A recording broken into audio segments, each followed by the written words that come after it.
வணக்கம். அம்மாச்சி வைத்தியம். இன்று நம்ம ஒரு அருமையான ஒரு குழம்பு, வத்த குழம்பு. அது வைப்பது எப்படின்னா, முதல்ல நம்ம சுண்டை வத்தல் கடையில் விற்கும். இதை நான் வாங்கியிருக்கேன் கடையில். நீங்கள் என்னென்னா வீட்டில் இருந்தால் கூட காயாக இருந்தால் பறித்து காய வச்சு அதை குழம்பு வைக்கலாம். வத்த குழம்பாகவும் வைக்கலாம், இல்லை காயாகவும் வைக்கலாம். நம்ம வத்த குழம்புக்கு அதை நல்லா காய வச்சுருங்க.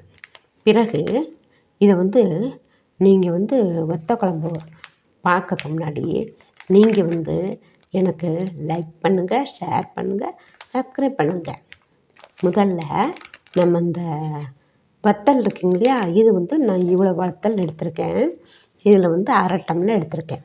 இது என்ன பண்ணணும்னா, ஒரு கடாய் சட்டியில் கொஞ்சம் எண்ணெய் ஊற்றி இதை போட்டு வறுத்து எடுத்து எண்ணெயை வடிச்சுட்டு தனியாக ஒரு பிளேட்டில் கொட்டி வச்சுக்கோங்க. பிறகு மிளகாய் ஒரு 10, மல்லி ஒரு கைப்பிடி அளவு எடுத்து ரெண்டையும் நல்லா வதக்கிட்டு, நல்லா நீங்கள் என்ன பண்ணால் மிக்சியில் போட்டு அடிக்கணும். நான் அப்படி தான் அடிப்பேன். உங்களுக்கு அது போட்டாலும் போட்டுக்கோங்க, இல்லை இப்படி போட்டால் தான் டேஸ்ட்டாக இருக்கும்.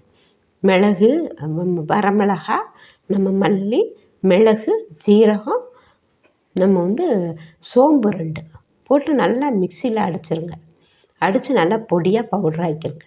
பிறகு சின்ன வெங்காயம் நம்ம ஒரு கைப்பிடி அளவுக்கு எடுத்து உரித்து அதையும் வச்சுக்கோங்க. தக்காளி ஒரு 3 தக்காளி எடுத்துக்கோங்க. அதையும் நல்லா கட் பண்ணி சின்ன சின்னதாக வச்சு ரெண்டையும் போட்டு ஜீரகம் 2 போட்டு நல்லா வதக்கிருங்க. வதக்கி அதையும் இதில் கொட்டிடுங்க. இந்த மிளகு ஜீரகத்தோட நம்ம மிளகாய் கொத்தமல்லி தூக்கி இதையும் கொட்டி நல்லா மிக்சியில் போட்டு நல்லா அடிச்சிருங்க. நல்லா மிளகு ஜீரகம் நம்ம மிளகாய், மல்லி இதெல்லாமே நல்லா நைஸாக இருக்கணும். பிறகு இதை போட்டு நல்லா அடித்து தக்காளி வெங்காயத்தை போட்டு அடிச்சிருங்க. பூண்டு ஒரு 5 பல் போட்டுக்குங்க. போட்டு நல்லா அடிச்சிருங்க. பிறகு நம்ம என்ன பண்ணுறோம்னா, இந்த புளி ஒரு 2 நெல்லிக்காய் சைஸ் அதை எடுத்து அதை போட்டு நல்லா கரைச்சிருங்க.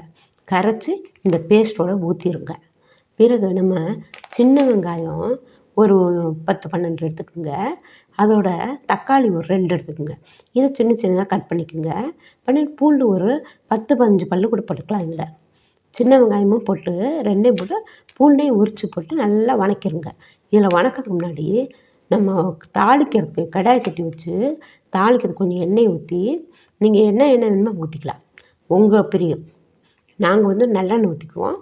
நல்லெண்ணெய் ஊற்றினா தான் அந்த மருத்துவ குழம்புக்கு நல்லாயிருக்கும். ஆனால் நீங்கள் இது என்ன வேணுமோ உங்கள் பிரியத்தை ஊற்றிக்கோங்க. பிறகு ஊற்றி நம்ம மிளகு, ஜீரகம், நம்ம இது வெந்தயம், கடுகு போட்டு நல்லா தாளிச்சிடணும். தாளித்த பிறகு இந்த தக்காளி, வெங்காயம், நம்ம இருக்கு இல்லையா பூண்டு, இதெல்லாம் போட்டு நல்லா வதக்கிருங்க. வதக்கின பிறகு நல்லா வதங்கிடும். இந்த சுண்டை வத்தலை வறுத்து வச்சுக்கோங்க, அதையும் சேர்த்து ஒரு வதக்கிடுங்க. போட்டு வதக்கின பிறகு இந்த அரைச்சி வச்ச பேஸ்ட் இருக்கு இல்லையா, எல்லாத்தையும் தூக்கி ஒன்றா ஊற்றிடுங்க. ஊற்றி நல்லா கொதிக்க விடுங்க. இதில் கொதிக்க விடுறதுக்கு முன்னாடி ஒரு உரைச்சி வெல்லம் நுணுக்கி அதில் போட்டுக்கோங்க. போட்டோம்னா செம்ம சூப்பராக இருக்கும். புளியும் நல்லா இருக்கும், நல்லா சூப்பராக இருக்கும். செஞ்சு பாருங்கள். அது இது குழம்பா மட்டும் இல்லாமல் மருத்துவத்துக்கும் பயன்படுது. மருத்துவம் இதை சாப்பிட்டீங்கன்னா உங்களுக்கு நம்ம கிட்னி ப்ராப்ளம் இருக்குங்களா, அவங்களுக்கெல்லாமே இது நல்லது. இது எப்படி சாப்பிடணும்னா, நம்ம நல்லா வத்தல் இருக்குங்க இல்லையா, அதை போட்டு நல்லா எண்ணெயில் போட்டு வறுத்து வச்சுருங்க. வறுத்து நீங்கள் சும்மாவே சாப்பிட்லாம். சாப்பிட்டாலும் நல்லாயிருக்கும். இல்லைனாக்கா பொடி பண்ணி சாப்பாட்டில் போட்டு கொஞ்சம் உப்பு, மிளகு, ஜீரகம் போட்டு இதை பொடி பண்ணி சாப்பாடு பசங்க சூப்பராக இருக்கும். இது கிட்னி ப்ராப்ளம், நீர் கடுப்பு, இதுக்கெல்லாம் இந்த யூரின் இன்ஃபெக்ஷன் பூராமே சரியாகிடும். அதோட ரத்தம் சுத்திகரிப்படுது. இதெல்லாமே இதில் அவ்வளோ மருத்துவத்தன்மை இருக்குது. இதை செய்து பாருங்கள். செய்து பார்த்து பலன் என்னன்னு சொல்லுங்கள் எங்களுக்கு. நன்றி, வணக்கம்.